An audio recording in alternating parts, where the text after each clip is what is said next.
시청자 여러분 안녕하십니까? 헬로티비 뉴스입니다. 먼저 오늘의 주요 뉴스부터 보고 오시죠.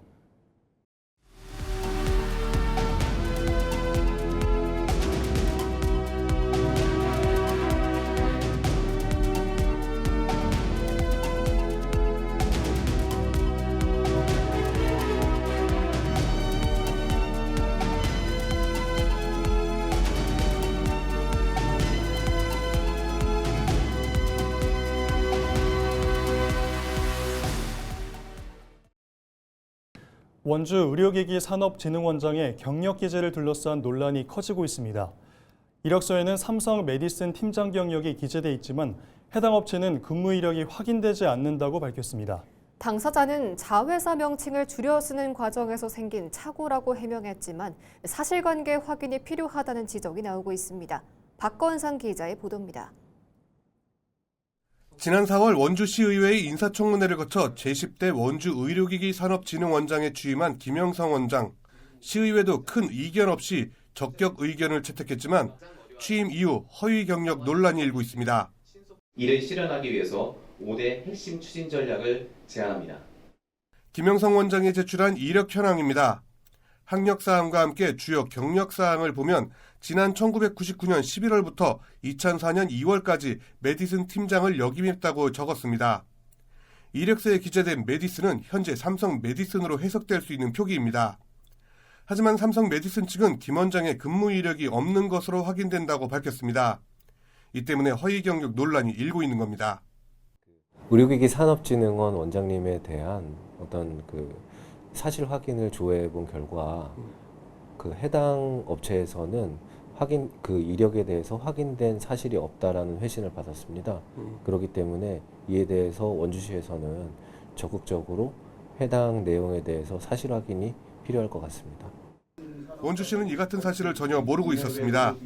원주시 자체적으로 학력이나 경력 사항을 적극적으로 확인할 수 있는 권한이나 절차가 제한적이다 보니 이 같은 상황이 발생한 겁니다. 그리고 서류를 허위로 작성을 했다거나 이럴 경우에는 저희가 감사실에서 감사를 한다기보다는 수사기관에 바로 수사를 하는 게 맞지 않을까 그렇게 생각이 듭니다. 김영성 원장은 단순한 오기였다고 해명하고 있습니다. 당시 삼성 메디슨이 아닌 삼성 메디슨의 자회사에 다녔지만 이름을 줄이다 보니 메디슨이라고 적었다는 겁니다. 그 메디슨 측에서는 원장이 근무한 사실이 없다고 그렇게 얘기를 해가지고. 예, 지금 가로치고 거의 메디코어라고 했는데 자회사라고 얘기했는데. 예. 자회사는 아니고요. 아무튼 짧아서 아마 그렇게 쓴 것 같은데. 예. 하지만 삼성 메디슨 측은 메디코어가 독립법인이기 때문에 메디슨이라는 표기는 잘못된 것이라는 겁니다. 지자체 등 정부기관은 물론 일선 회사에서도 허위 학력이나 허위 경력은 해직 사유에 해당합니다. 인사청문회까지 거친 원주 의료기기 산업진흥원장의 허위 경력 의혹이 일면서 원주시의 인사검증 시스템도 함께 도마 위에 올랐습니다. 현재 원주는 제2첨단 의료복합단지 유치와 의료 AI 국가 거점 조성 등 지역에 사활을 건 사업 유치를 앞두고 있는 만큼 사실관계를 신속히 확인해 논란을 해소해야 한다는 목소리가 커지고 있습니다. 헬로티비 뉴스 박건상입니다. 강릉시가 시민과 직접 마주하는 타운홀 미팅과 열린 소통 창구를 운영하며 시민 중심의 소통 행정을 본격화합니다. 김중남 시장은 22일 욕계면과 강동면을 시작으로 다음 달 초까지 21개 읍면동을 순회하며 지역 현안과 생활 분변 등을 시민과 함께 논의하는 참여형 타운홀 미팅을 진행합니다. 시는 원형 좌석 배치와 시민 공개 모집을 통해 수평적인 토론 문화를 만들고 건의사항을 관련 부서와 공유해 추진 상황까지 체계적으로 관리할 계획입니다. 소통의 구조를 만들어내는 것, 그게 이제 시민이 주인이 되는 과정이라고 생각을 하고 있고 시민의 행정에 들어오는 방식이라고 생각하는데 그 과정 속에서 시민은 주인이고 공무원들은 열심히 일하고 그것을 갖다가 위임받은 시장과 함께 실행하는 사람들, 그 신뢰 과정을 만들어가는 것이 이번 저희들 타운홀 미팅의 최종적인 목표가 돼야 된다고. 강릉시는 이와 함께 시청 1층에 사전 예약 없이 누구나 시장과 직접 의견을 나눌 수 있는 드림터를 운영하고 주요 회의와 시정 운영 과정도 온라인으로 공개해 행정의 투명성을 높이고 시민 참여를 확대한다는 방침입니다. 강사명 강원특별자치도 교육감은 전국 교직원 노동조합과 단체 교섭을 재개하겠다고 밝혔습니다. 강 교육감은 22일 기자간담회에서 전임 교육감 당시 실효된 단체 협약을 다시 체결할 예정이라고 말했습니다. 또 인수위가 구조조정을 권고한 전자칠판 사업과 관련해서는 유치원에 배정된 전자칠판을 고등학교에 우선 보급하고 유치원에는 필요한 교구를 지원하겠다고 설명했습니다. 시설 사업은 시급성이 떨어지는 사업은 우선 보류하고 중장기 학생 추계 등을 고려해 재검토 후 추진한다고 밝혔습니다.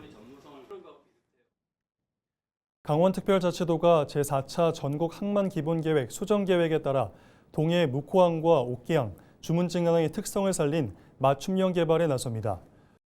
동해항은 북부두의 기타광석 처리 기능을 신항으로 옮기고 국가어업지도선과 국방과학연구소, 해경정비지원 부두 등을 조성합니다. 지방관리 항만인 강릉 옥기항은 신규 물류 수요에 대응하기 위해 기존 기타광석 부두를 자팟까지 처리할 수 있도록 기능을 변경하고 3만 톤급 선박이 접안할 수 있는 부두로 확충할 계획입니다. 또 주문진항에는 해양 항만 관리 기능 강화를 위해 길이 130m의 관공선 부두를 조성합니다. 강원특별자치도는 수정계획에 반영된 사업들이 적기에 추진되도록 해양수산부 등과 협력을 강화할 방침입니다.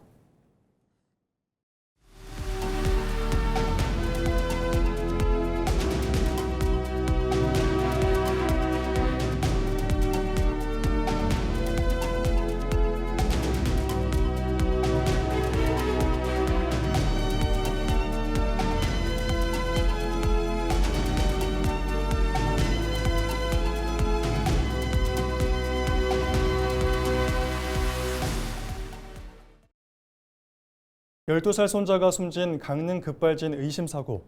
지난 2022년 사고 이후 현재까지도 사고 책임을 둘러싼 법적 공방이 이어지고 있는데요. 자동차의 두뇌에 껴긴 전자제어 장치 ECU 사양서 공개 여부가 항소심의 새로운 쟁점으로 떠올랐습니다. 정승환 기자가 보도합니다. 3년 전 강릉의 한 도로에서 발생한 급발진 의심사고. 당시 이 사고로 할머니가 몰던 차에 탄 12살 도연군이 숨졌습니다. 유가족 측이 제조사를 상대로 낸 손해배상 소송에서 1심 재판부는 운전자의 페달 오조작 가능성이 크다며 제조사 측 손을 들어줬습니다. 차량 결함을 주장하는 유가족 측은 항소했습니다. 4년째 법정 공방이 이어지고 있는 가운데 최근 항소심 재판에서 사고 원인을 판단할 수 있는 새로운 단서가 등장했습니다. 제조사 측이 자동차에 두뇌 껴긴 전자제어 장치 ECU의 핵심 설계 문서 일부를 공개한 겁니다. ECU 사양서는 앞선 국가수감정이나 1심 재판에선 공개된 적이 없습니다. 제조사 측이 이번 항소심에서 일부를 공개하면서 처음으로 드러나게 된 건데 유가족 측은 전체 공개를 요구하고 있습니다. ECU 사양서를 분석하면 차량 결함으로 인한 급발진 가능성을 입증할 수 있을 것으로 보고 있기 때문입니다. ECU 사양서 안에 들어있는 내용을 관련되는 부분을 공개를 하시면 그걸 보고 저희가 이런 부분에서 이 결함이 발생하고 급발진이 발생할 여지가 있습니다. 이런 거를 이제 판단을 하고. 제조사 측은 해당 문서는 외부에 공개된 적 없는 영업 비밀이라며 제출을 거부하고 있는 것으로 전해졌습니다. 앞서 공개한 일부 문서에 대해서도 뒤늦게 문서 제출 철회를 시도했지만 재판부로부터 받아들여지지 않았습니다. 유가족 측은 운전자가 차량 결함을 직접 증명해야 하는 현행 제조물 책임법에 문제를 지적하며 문서 공개를 호소했습니다. 소비자에게 입증 책임이 있기 때문에 너무 힘든 과정을 지금 싸우고 있고 승패소를 떠나서 정말 진실에 한 발 더 다가갈 수 있는 기회가 열렸다라고 저는 생각을 하기 때문에 2심 재판부는 다음 달 변론 준비기일을 열고 ECU 사양서 공개 여부와 범위 등을 논의할 예정입니다. 헬로티비 뉴스 정승환입니다. 속초 북부권과 고성 남부권의 발전을 가로막아온 군사시설 보호구역 규제가 35년 만에 대폭 풀립니다. 군 통신시설 주변 고도 제한이 대부분 해제되면서 주민들의 재산권 회복은 물론 도시 개발에도 새로운 전기가 마련될 것으로 기대됩니다. 최성식 기자가 보도합니다. 속초시 장사동과 영랑동 일대입니다. 속초 도심은 고층 건물과 대규모 아파트가 가득한 반면 북부권은 대부분 오래된 주택들이 밀집해 대조를 이룹니다. 이 일대가 군사시설 제한 보호구역으로 묶여 공동주택과 상업시설 개발이 사실상 막혀 있었기 때문입니다. 속초시 장사동 왕복 4차선 도로변입니다. 군사시설로 인한 고도 제한 규제로 인해 보시는 것처럼 수십 년째 낙후된 상태를 벗어나지 못하고 있습니다. 이 같은 상황이 35년 만에 달라지게 됐습니다.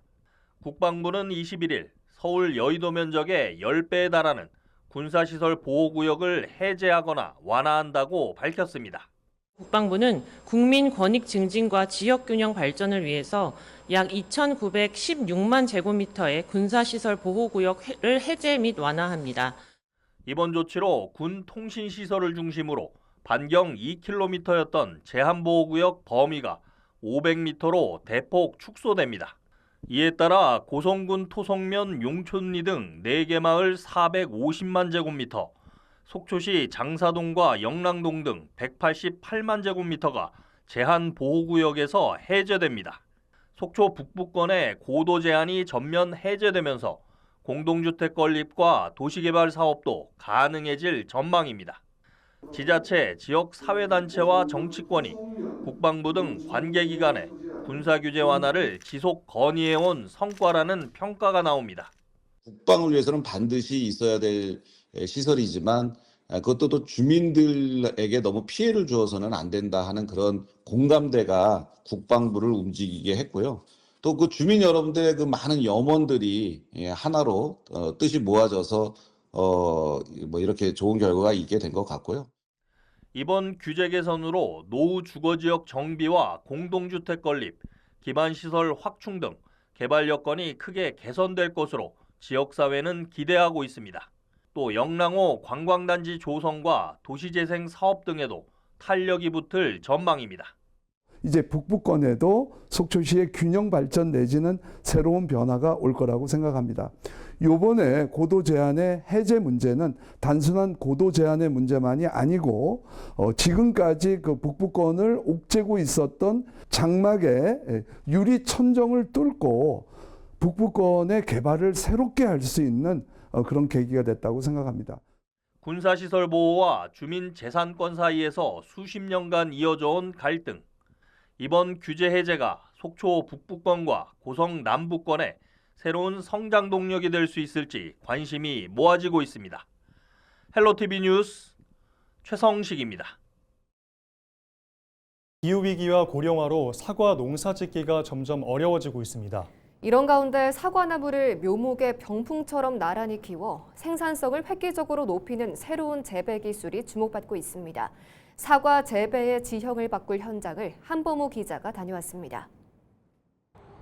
당진의 한 사과 농가. 화분처럼 생긴 포트 480여 개의 묘목이 자라고 있습니다. 가지는 땅과 최대한 수평이 되도록 잡아줬습니다. 나무가 병풍처럼 넓게 펼쳐진 이른바 다축 평면 수형으로 키우고 있는 겁니다. 이곳은 2년 전 포트묘를 활용한 다축 평면 재배법을 사과 농가 가운데 처음으로 도입했습니다. 재작년 취재진이 리포트로 소개한 농가입니다. 2년 만에 이곳을 다시 찾았는데요. 현재 상황은 어떨지 자세히 살펴보겠습니다. 포트에서 밭으로 옮겨 심은 나무에는 어느새 열매가 주렁주렁 달렸습니다. 사과 모양과 크기, 색깔까지 흠잡을 데 없습니다. 맛도 좋고 깔도 좋고 향도 좋고 굉장히 좋습니다. 외려 더 좋습니다. 햇빛이 잘 들어가고 관리하기 편하고. 사방으로 가지가 빽빽하게 뻗는 기존 방추형 재배법과 달리 나무 폭이 얇고 그늘이 지지 않아 통풍과 채광이 뛰어납니다. 덕분에 사과 농가의 치명적인 과수화상병과 탄저병에 단 한 번도 걸리지 않았습니다. 여기에 포트묘의 장점도 그대로 살리고 있습니다. 사과나무는 밭에 심으면 첫 수확까지 보통 3년 이상 걸립니다. 반면 포트묘는 심은 바로 그 해에 수확이 가능해 생산량을 획기적으로 늘릴 수 있습니다. 포트묘를 약 20개월 동안 키운 뒤 본고아원에 정식하면 당연도 수확이 가능해 초기 생산량을 크게 높일 수 있습니다. 실제로 이 기술을 적용한 결과 관행 재배보다 최대 3배 정도 높은 조수익을 기대할 수 있었고, 성공 사례가 잇따르자 새로운 재배법은 주변 농가로 빠르게 확산하고 있습니다. 당진의 사과 다축 재배 면적은 15헥타르로 늘었는데 이 가운데 5분의 1인 3헥타르가 포트묘를 활용하고 있습니다. 한쪽에다 키우면 되니까 묘목을. 그래서 2년 키워가지고 3년째 밭에다가 정식 해버리면 바로 그 해부터 사과가 열으니까 얼마나 그렇게 농가에서는 좋아요. 이 당진 쪽에서는 지금 이게 아주 히트예요, 아주. 조기 수확과 생산성 향상, 노동력 절감 효과가 입증되자 당진시도 기술 보급에 적극적으로 나서고 있습니다. 특히 포트 묘목을 활용한 다축가원 확대에 중점을 두고 있습니다. 전문가 현장 컨설팅 그리고 재배 기술 교육을 매년 실시해서 농가들이 안정적으로 사과 다축 재배 기술을 정착을 할 수 있도록 계속 지원할 예정입니다. 당진시는 포트묘를 활용한 사과 다축 재배 면적을 4년 뒤엔 지금의 2배로 키우겠다는 계획입니다. 헬로티비 뉴스 한보호입니다. 원주시는 장양리 액화수소 충전소 벌비수선 공사로 인해 오는 29일부터 8월 2일까지 일부 시내버스 노선의 운행을 감축합니다. 이번 공사는 장양리 액화수소 충전소의 기능 및 충전 속도 개선을 위해 진행되며 공사 기간 중 수소버스 충전이 제한되면서 해당 차량의 운행이 제한됩니다. 대상 노선은 2번과 13번, 16번, 16-1번, 100번 등 8개의 노선입니다. 관광명소인 속초 관광수산시장 일부 구간이 차 없는 거리로 운영됩니다. 운영 구간은 속초 황소광장 건너편 시장 입구에서 장안당까지와 버섯마트에서 해동수산까지 2곳입니다. 해당 구간에서는 매일 오전 10시부터 오후 6시까지 차량 통행이 제한되며 시장 내 물품 상하차 차량은 통제 시간 전후에 이용할 수 있습니다. 속초시는 주요 진입로에 안내 표지판과 입간판을 설치하고 노면 안내 표시와 차량 진입 차단 시설도 정비했습니다. 속초시는 이번 차 없는 거리 운영을 통해 전통시장 내 교통사고를 예방하고 방문객들이 안전하고 편리하게 시장을 이용할 수 있도록 할 계획입니다. 태백시 문화재단은 오는 25일부터 8월 2일까지 9일간 황제연못과 문화광장 일대에서 제11회 한강 낙동강 발원지 축제를 개최합니다. 올해는 1+1 두 강이 무한한 시작 11번째 만남을 주제로 공연과 체험, 물놀이, 야간 콘텐츠를 한층 강화했습니다. 축제 기간 문화광장에서는 어린이와 가족 단위 방문객을 위한 대형 물놀이장이 운영되며 매일 오후 2시에는 물총과 물대포를 활용한 워터 랜덤 플레이 댄스가 펼쳐집니다. 춘천 농산물 직거래 장터 농부의 장터가 여름철 이용객 안전을 위해 공동주택에서 열립니다. 춘천시는 오는 25일과 다음 달 8일 약사동과 온이동 일대 아파트에서 농부의 장터를 개장할 계획입니다. 기존 사막산 케이블카 주차장에서 운영되는 장터는 오는 25일부터 다음 달 9일까지 혹서기 휴장에 들어갑니다. 평창군이 평창 제3농공단지 조성 사업을 본격 추진합니다. 평창 제3농공단지 조성은 진부면 송정리 일대 11만 3천 제곱미터 규모로 오는 2030년 준공을 목표로 추진될 예정입니다. 평창군은 오는 9월 주민설명회를 열어 조성 계획을 공유하고 주민 의견 수렴을 진행할 예정입니다. 흥성군이 오는 24일까지 2026년 하반기 직접 일자리 사업 참여자를 모집합니다. 모집 인원은 76명으로 최종 선발된 참여자는 오는 8월 18일부터 12월 31일까지 횡성군 관내 각 부서와 행정복지센터에서 행정보조와 환경정비 업무를 수행합니다. 참여를 희망하는 군민은 23일부터 신분증과 구비 서류를 지참해 주소지 행정복지센터에 직접 방문해 신청하면 됩니다.